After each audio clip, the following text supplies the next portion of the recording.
Hi everyone and welcome to your horoscope for the week of December 14th, 2020. This horoscope is brought to you by 1millionnights.com. We have an incredibly powerful week where there is so much happening I don't even know what to begin with and what to emphasize upon.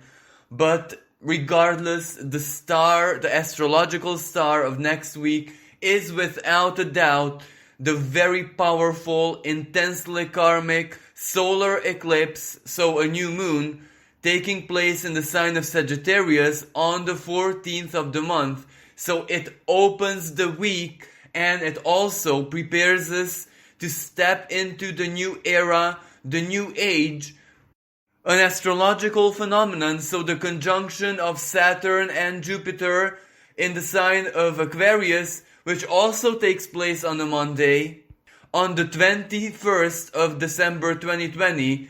So this is like a week between two massive karmic pivotal moments. Now this eclipse is important for a number of different reasons. One of them has to do with the symbolism of Sagittarius, for Sagittarius is responsible for the law, legislation, long-distance travel, international affairs, and personally it rules our life principles, religion, our faith, our higher thinking. And since an eclipse is an extremely powerful new moon, so a new beginning, we can only anticipate with great excitedness, with hopes in our hearts that it will bring a lot of solutions to our existing problems, especially that at this time Saturn is going to be anoretic, Jupiter is going to be anoretic, Venus is going to be anoretic very soon afterwards. And when a planet is anoretic, well, it means that its symbolism is greatly amplified, and usually the shadow expression of that planet comes into play. So Saturn anoretic in its home sign of Capricorn, it is a sense of great urgency to resolve all the restrictions, all the limitations, the political battles, all the political, social, and especially economical turmoil, which is causing a lot of unrest in the world. And Jupiter in the same position, well, Jupiter expands this that much more.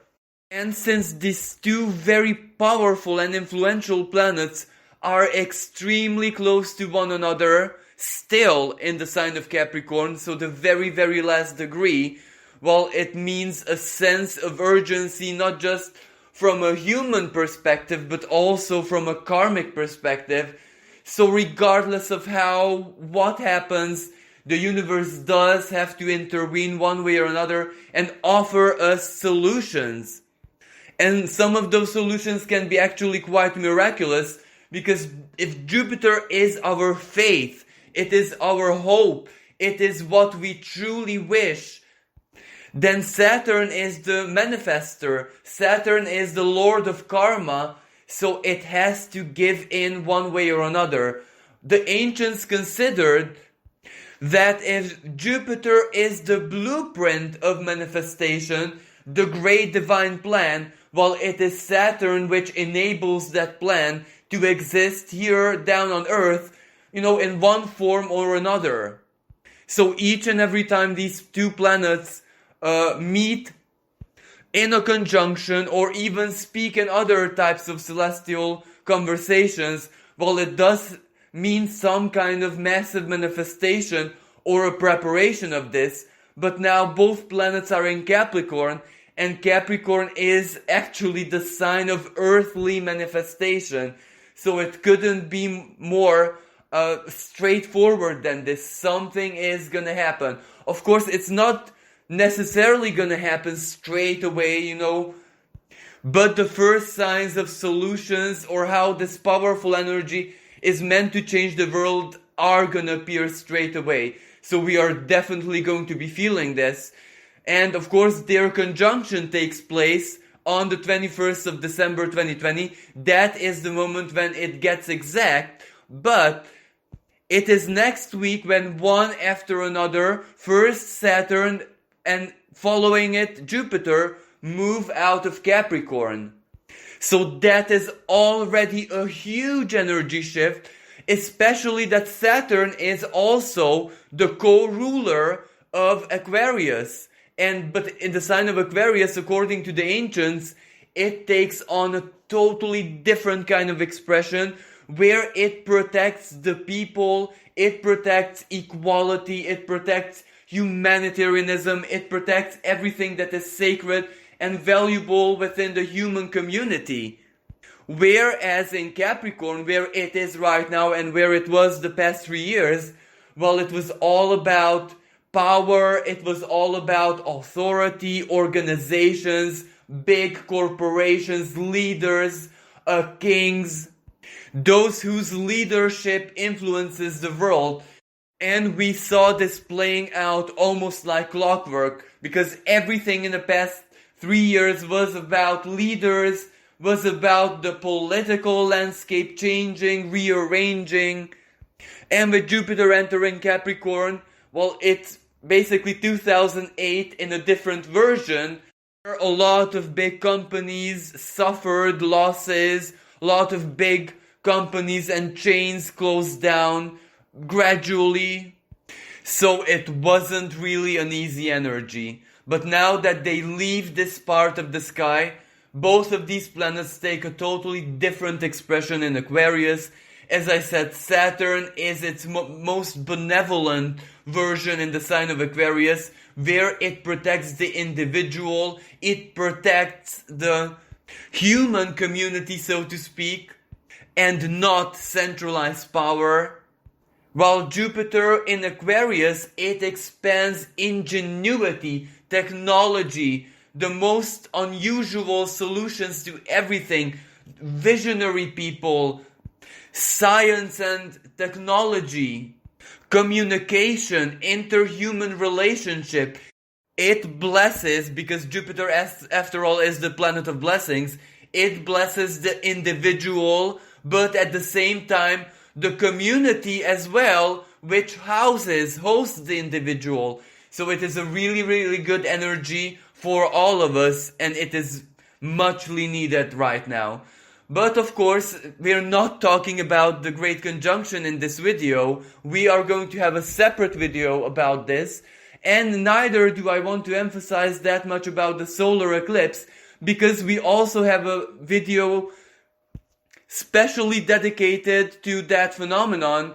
And to make it more exact, we have two videos, one which takes a look at it from a general perspective, and another one which takes a look how it can influence the lives of all of the 12 signs of the zodiac. So if you'd like to know more about this solar eclipse, just browse our YouTube channel and you can find both of these videos there. But before I move on, I still have to say a little bit about this, because it is so important that we just can't ignore it. So basically, a solar eclipse in Sagittarius, it represents a massive boost of technology, especially propulsion systems, travel, cosmology, the most fascinating scientific discoveries. Certain things which were sci-fi just a couple of years ago are now going to be science fact.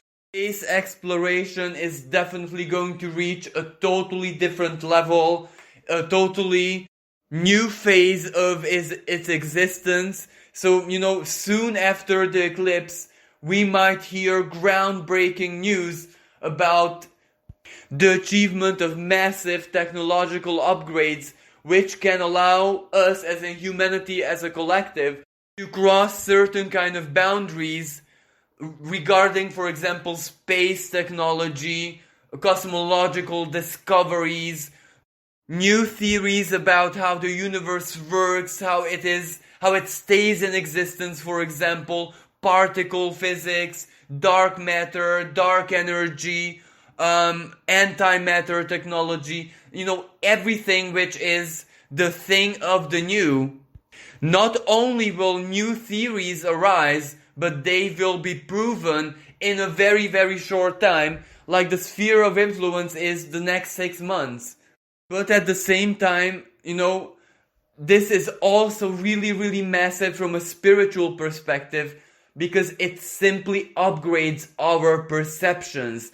It opens our minds, especially our, higher minds, our super intelligence, our subtle senses, like no other astrological phenomenon, because this is Sagittarius after all, which means our own way of communicating with the divine. When we philosophize, when we enter into a state of very, very deep thinking, well, it is basically we're downloading certain kind of subtle information from deep within the divine mind.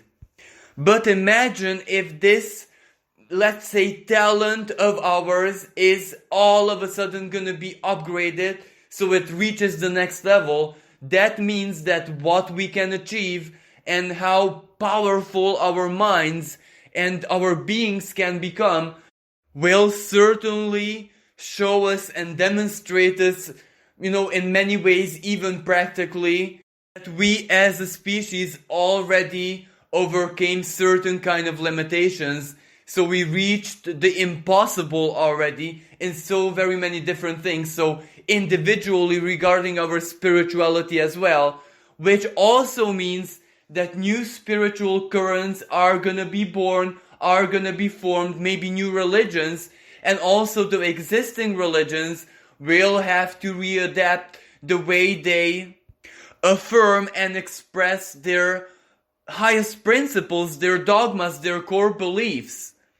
And since Sagittarius is a mutable fire sign, this means that it will no longer be accepted that, let's say, a religious text or anything like that has to be rigid and it's not susceptible to interpretation. Now that era ends without a shadow of a doubt. But of course it might not be as easy as that, because Sagittarius also hosts the South Node, and at this time Mercury is going to be on top of that South Node. So there might be a lot of verbal battles, verbal conflicts, religious fanaticism, and the inability to readapt, of course, will show itself. But, ultimately, this is stepping into a new era. So not wanting to change or not being able to change is not an option, because that will be equal to elimination. And naturally, this solar eclipse can represent a really powerful and much needed karmic new beginning in our lives individually as well, depending on where 23 degrees of Sagittarius falls. Now, the Sabian symbol of 23 degrees of Sagittarius is immigrants receiving documents and papers, making them citizens of a country, of a culture where they applied. And that is really, really symbolic, because it represents that we are going to pass a massive karmic examination. So that means that we are already going to be an integrated part of a totally new reality, of a totally new era. And over the course of the next 6 months, we can accomplish so many new things.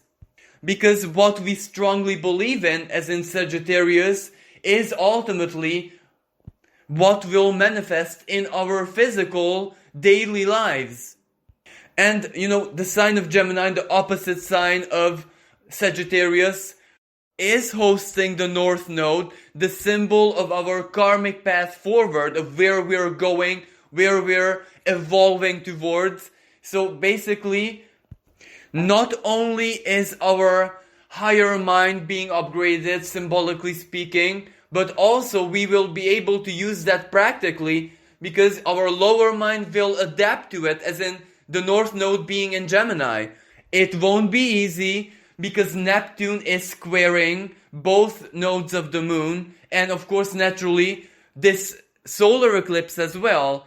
And, Neptune can be seen as illusions, as our own inner challenges, like doubts, like our insecurities, like excessive logic battling that which is not susceptible to logic, for example, faith or a certain kind of optimism, or what we truly believe in, what we dream about.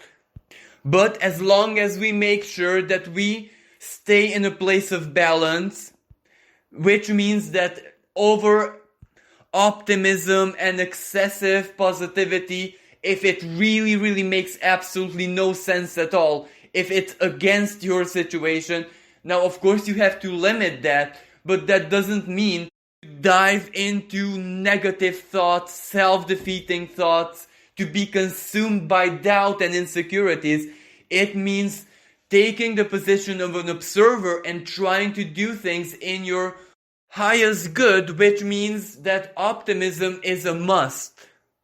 Of course, Neptune is going to hold the square for all throughout this year, and it's gonna be exact somewhere in the middle of January next year. So this is a long-term celestial conversation, and how it plays out on the world stage is very obvious. News, fake news, illusions, manipulations, conspiracy theories, cybernetic warfare, sabotage, etc. But if we don't allow these two influences, well, then they have absolutely no power.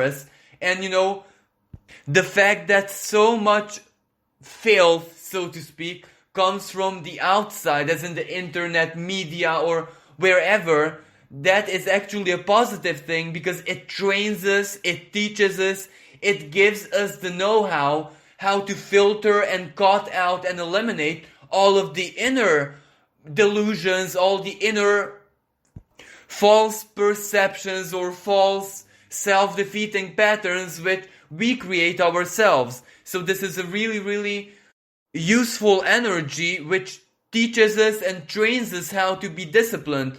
Take the sign of Gemini, for example.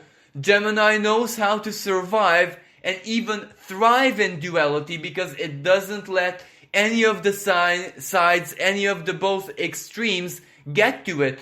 It tries to navigate in the middle, and that is what the celestial conversations are teaching us all throughout the remaining of this year, and of course the first quarter of next year. Now also at the time of this solar eclipse, there is another very powerful celestial conversation where Venus and Saturn and Jupiter in anaretic positions, so the last degrees of their signs, Saturn and Jupiter in Capricorn and Venus in Scorpio, are going to be holding a sextile, a harmonious celestial conversation, which is a really, really positive energy, because it means that we can attract into our lives everything that we need to make it through the hardship. Venus in Scorpio is everything that we desire, everything that we wish to have, everything that we love, and not just in a conscious way, but also in a very instinctual way, because she is not able to bring forward her highest qualities in this part of the sky, because this is where she is debilitated. But that doesn't mean anything negative. It just means that she is that much more instinctual. She acts from below the surface. And when in anaretic position, well, everything that we desire and that we need is very urgent, because it might be about survival. It might be about our needs to get through life, what normality, what well-being means for us personally, but of course this in the bare minimum sense. And Saturn and Jupiter in the last degree of Capricorn is a very strong karmic combination which can just deliver it to us, manifest it in our lives regardless of how, because there is this sense of urgency. It's no longer about, obsessions and big desires. It is about, let's say, survival, urgent needs that we cannot go without. So this anaretic position of these planets is actually quite beneficial, because this is where the universe acknowledges that it's not just any desire, that it's not just vanity or greed. We really, really need this. So it's a great aspect to attract, as in Venus in our lives, everything that we need. Maybe through another person, maybe through a karmic event, maybe through good fortune, because Venus and Jupiter are the two planets responsible for luck and good fortune. It can play out in a number of different ways as long as we focus on it, because a sextile does require us to at least take a small action, and focusing on it, thinking about it, desiring it, praying for it, for example, is basically an action. Yes, it may not be physical, but it is a very strong action from a metaphysical perspective, because it is setting the intention. Then on the 15th of the month, Venus changes signs and moves out from Scorpio into the fiery sign of Sagittarius. Now she has a totally different quality here. This is where she likes extravagance, she dreams big, she knows no limits. Usually when Venus enters the sign of Sagittarius, this is when a lot of people dream and desire about travels, about seeing the world, visiting foreign cultures, foreign countries, exotic places, trying out the most extravagant, the most unusual experiences. Of course, sometimes it is pretty limitless, as in spending wise. When Venus is in the sign of Sagittarius, all of us do tend to overspend, but it also equals generosity. It also equals showering those who we love with expressions of our love, of our gratitude for them being present in our lives. So many times this overspending isn't even for us personally, but it is for us to make our loved ones happy, which equals our own happiness. Now regarding love and romance, because Venus is the planet of love and beauty after all, well, in the sign of Sagittarius, she is extremely dreamy. She really aims for the stars. She wants it all, or she wants nothing at all. And she is also a little bit impatient, because Sagittarius is a very, very quick energy. You think it, well, you have to have it.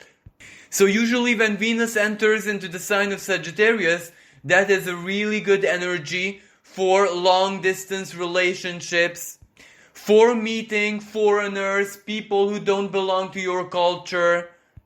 And at this time when travel is not that possible, or it is very limited and restricted, people do tend to spend more time online and in virtual environments.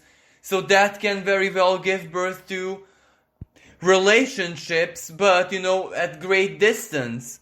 So if you're single and looking and are one way or another trapped, either inside your house, inside your city or country, this time it's not a big problem, because Venus does favor these kind of virtual connections. And even though the internet itself, it belongs to the symbolism of Aquarius and also Gemini, well, there is a lot of activity going on in both of these signs. So this actually favors online connections, even if they're really, really powerful, karmic and fated ones. And the ruling planet of the internet, Mercury, is also in the sign of Sagittarius, conjunct the sun. So, there can be a lot of big things happening, even in our personal lives, on the internet. But one of the most beneficial qualities of Venus in Sagittarius, well, it means that we can dream out of the heart, if that makes sense. But this is where our dreams have no limits. And even though this is more like a Neptunian energy, Neptune being the higher octave of Venus, of course, well, it is still very, very helpful, especially at a time like this, at a time after a new moon, when our seeds of intention, our dreams, what we desire, count very, very much, because it can just inspire us, it can help us stay faithful, it can help us stay optimistic. So this is a really, really good energy, especially at the beginning of the week. And of course, towards the end of the week, Venus is going to hold in conjunction a minor astrological conversation with Uranus, the planet of shocks and surprises. And there is a synergy between these planets because Venus is the ruling planet of Taurus, where Uranus converses from. And this can mean a lot of surprises and unexpected twists and turns of events, maybe offers, maybe financial rewards, maybe opportunities come in our lives unexpectedly, maybe from a foreign country, maybe from an international community, maybe from the internet. Because Venus is also money, values, financial matters. And this can also represent an unexpected and massive upgrade of currency. Or something which had absolutely no value until that present moment, all of a sudden overnight becomes extremely valuable, which can also be a massive surprise even globally. Now another very powerful and probably the most important energy shift happens on the 17th, when Saturn moves out of its home sign of Capricorn and enters its ancient ruling sign of Aquarius. Now, of course, this is a very beneficial energy, especially in the weeks to come before it starts its long-term square with Uranus, which I'm going to be speaking about in 2021.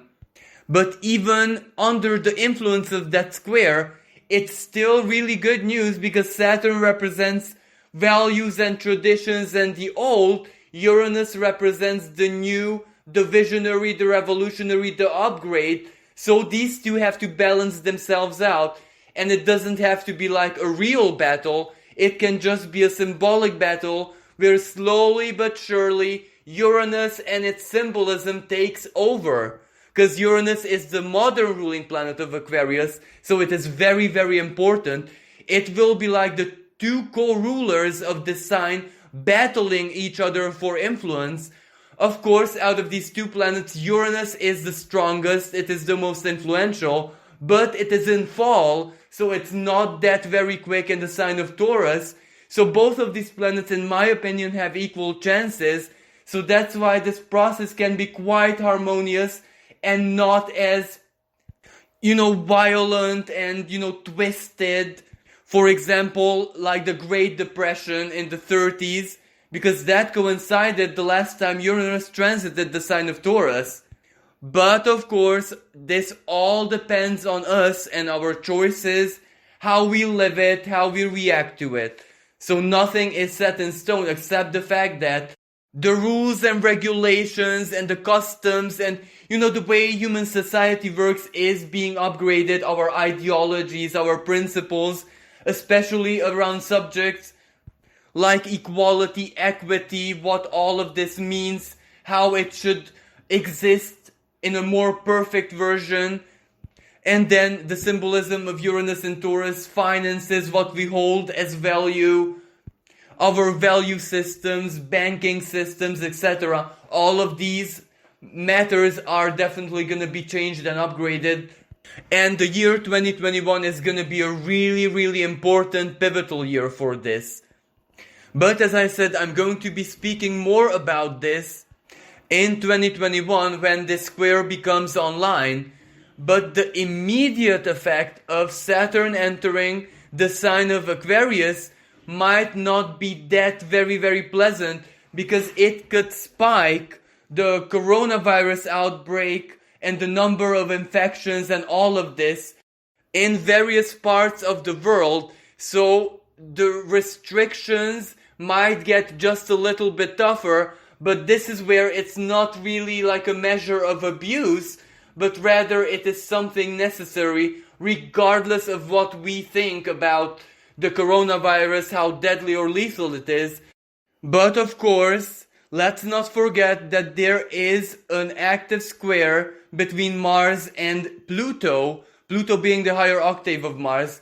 This square gets activated for the third and final time even though it's not exact yet, but it can really spark spirits. And this square always played out in 2020 as the revolutions, the protests, people taking on the street. So we can expect more of that happening at the time when Saturn moves into Aquarius on the 17th. Then on the 19th of the month, Jupiter follows Saturn and also leaves the sign of Capricorn and moves into Aquarius, where both of these planets are going to meet in an exact conjunction on the 21st of December, forming the Great Conjunction, of course, the opening of the gates of the new paradigm. This kind of meeting of Saturn and Jupiter takes place every 20 years, so it is basically a 20-year cycle. So the last time we had a Great Conjunction was in the year 2000. On the 18th of the month, we have another very important energy, because Mercury forms a perfect conjunction with the Sun, which always means visibility, which means information, communication. And in the sign of Sagittarius, this is a really good energy for paperwork to travel really, really fast. If you need a reply from authorities, legal cases, when you are waiting for citizenship papers or have court cases, anything like that, this energy can represent a massive boost. But it's also really good, professionally, business-wise. And last but not least, regarding our philosophies, our worldview, our higher thinking, our faith. Because, Mercury in Sagittarius is also our non-linear logic. And if that is very strong inside of us, well, that means that we can keep the light at the end of the tunnel burning as brightly as it is even possible. But from a totally different perspective, regardless of the celestial conversations and their symbolism, well, the period after such a powerful eclipse and before another very important celestial event is always really magical, mysterious, and no one alive today has ever experienced such energies before. Even if we don't take into consideration the astrology, well, around the 24th, 25th of December, the Saturn and Jupiter conjunction is gonna be visible in the sky, so it will look like a very, very bright star, a super bright Jupiter. And astronomically speaking, it is really, really rare, because the last time this phenomenon took place, I repeat, astronomically speaking, so scientifically, was 800 years ago. So regardless of how we look at it, even if we ignore the astrology behind it, it is still a very strong and important, magical, mystical, unusual, mysterious time, where the rules of the game just change, where reality won't function the same way, and the energies are going to be so very strong that we are definitely going to be feeling this. We are going to be feeling as if we are stepping into a totally new dimension, but maybe not in a physical sense, but how and what we perceive, the subtlety of it, the feelings, the emotions associated with it, our thoughts which just pop up in our minds are going to be very, very unusual. And chances are most of us are definitely going to be feeling this. If you don't feel anything whatsoever, well, that is a superpower within itself. It means that your life is so very special that not even the changing of times can set you off your course, so it's absolutely fine either way. Well, thank you so much for listening. I do hope that this was helpful. And just as a quick reminder, if you want to know more about the solar eclipse, what it means generally, and also what it means for you and your sign, we have special videos. Just browse our YouTube channel. Thank you for listening. Until next time, bye for now.